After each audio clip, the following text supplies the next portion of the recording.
সদস্যসকলক আদৰি আনি আজিৰ এই অনুষ্ঠানৰ প্ৰাক মুহূৰ্তত আমি বিচাৰক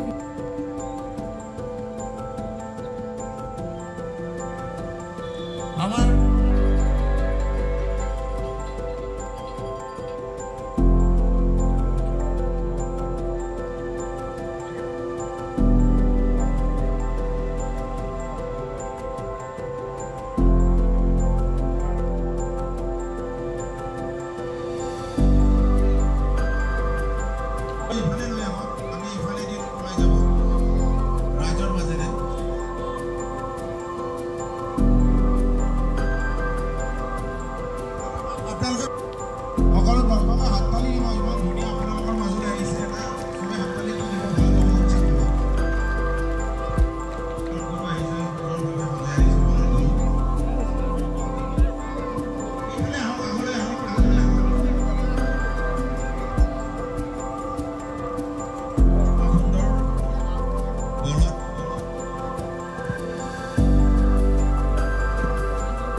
বজালী অঞ্চলৰ যি গোবিন্দপুৰবাসী ৰাইজে আজি প্ৰায় 20 বছৰ ধৰি যি গৰুৰ সৌন্দৰ্য প্ৰতিযোগিতা আয়োজন কৰি আহিছে আৰু এই প্ৰতিযোগিতা নিশ্চিত ৰূপে গুৰুত্বপূৰ্ণ ভূমিকা পালন কৰিছে কাৰণ আমি সকলোৱে জানো যে অসমত যি দুগ্ধ বিপ্লৱ সেই দুগ্ধ বিপ্লৱ আমাৰ বজালীৰ পৰাই আৰম্ভ হৈছিল আৰু বজালীত প্ৰতিদিনে 50,000-ৰ পৰা 60,000 লিটাৰ যিহেতু গাখীৰ উৎপাদন কৰা হয় আৰু সেইকাৰণে বজালীবাসী ৰাইজে এই গৰু বিহুটো খুব ধুনীয়াকৈ অনুষ্ঠিত কৰাৰ লগতে আবেলিৰ ভাগত গোবিন্দপুৰ অঞ্চলৰ ৰাইজে গোবিন্দপুৰ ৰঙালী বিহু সন্মিলনে এই অনুষ্ঠানভাগী আয়োজন কৰি আহিছে আৰু এই অনুষ্ঠানভাগীৰো যিহেতু গৰু বিহুৰ লগতো এটা সম্পৰ্ক আছে মই আশা ৰাখিছোঁ ধাৰাবাহিকভাৱে এই কাৰ্যসূচী তেওঁলোকে অক্ষুণ্ণ ৰাখে আৰু এই কাৰ্যসূচী সফলভাৱে আগুৱাই নিয়াৰ ক্ষেত্ৰত গোবিন্দপুৰবাসী ৰাইজৰ লগত যিসকল গোপালকেও ইয়াতে স্বতঃস্ফূৰ্তভাৱে অংশগ্ৰহণ কৰে আৰু ইয়াৰ প্ৰচাৰ আৰু প্ৰসাৰৰ ক্ষেত্ৰত বিশেষভাৱে আমাৰ সতীৰ্থ প্ৰণৱ গোস্বামী ডাঙৰীয়াই বিশেষ ভূমিকা গ্ৰহণ কৰি আহিছে তেখেতলৈ মই আন্তৰিক ধন্যবাদ জনাই আৰু লগতে আমাৰ যিসমূহ গোপালক ইয়াতে উপস্থিত আছে গোবিন্দপুৰবাসী ৰাইজ আছে সকলোকে মই মোৰ বিহুৰ ওলগ জনাই শ্ৰদ্ধা জনাই আজিৰ এই গৰুৰ ফেশ্বন প্ৰতিযোগিতা বা গৰুৰ সৌন্দৰ্য প্ৰতিযোগিতা আনুষ্ঠানিকভাৱে মই মুকলিভাৱে ঘোষণা কৰিছোঁ। প্ৰতি বছৰে আয়োজন কৰি আহিছে কি ক'ব আপুনি ইয়াত বজালীত প্ৰতি বছৰে গৰুৰ বিহুৰ দিনাখন গোবিন্দপুৰ নামৰ সত্ৰখনত প্ৰতি বছৰে গৰুৰ সৌন্দৰ্য প্ৰতিযোগিতা পালন কৰা হয়। এইটো আমাৰ আৰম্ভণিতে 2005 চনত হৈছিল। এইটো আমি 3টা গৰুৰে আৰম্ভ কৰা গৈছিলে। আমাৰ এতিয়াও চলি আছে এই পৰম্পৰাটো আৰু এই পৰম্পৰাটো ভৱিষ্যতেও চলি থাকিব। আৰু ইয়াৰ জৰিয়তে আমাৰ বজালীৰ যিখিনি গৌপালক আছে ইয়াতে যিটো আমাৰ পুৰস্কাৰ দিয়া হয় first, second, third, fourth prize, আৰু লগতে আমি প্ৰতিগৰাকী প্ৰতিযোগীকে এই ঔষধৰ টোপোলা এটা আৰু আহাৰ দিওঁ, পশু খাদ্য দিওঁ। তাৰ উপৰিও আমাৰ যিখিনি থাকে প্ৰতিযোগী পায় পুৰস্কাৰটো, নেক্সট টাইমত অন্য কিছুমানে পুৰস্কাৰ পোৱাৰ কাৰণে গৰুৰ প্ৰতিপালনৰ কাৰণে সচেতন হয় আৰু বেছিকৈ যাতে স্বাস্থ্য পাতি ভালে থাকে তাৰ কাৰণে আমাৰ গৌপালকসকলে যথেষ্ট পৰিমাণে এই যিটো অনুষ্ঠান এই অনুষ্ঠানৰ জৰিয়তে অৰিহণা পায়। এইবাৰ কিমানজনীমান গৰু ইয়াত থাকিব?